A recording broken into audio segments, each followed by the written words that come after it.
Palm Sunday 2026. No different from the fall. The Holy Week is a time for remembering not only the betrayal of the people, but also that of the apostles. It is the time for looking into the heart of Judas, who sells out Jesus for 30 pieces of silver.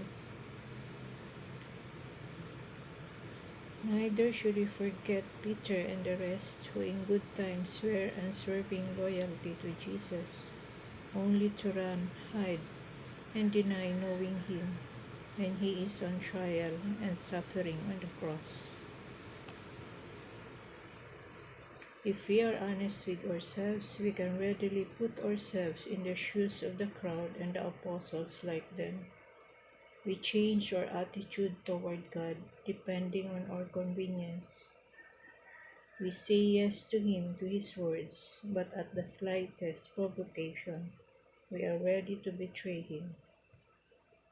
We are obedient to His will one day and quite recalcitrant the next day.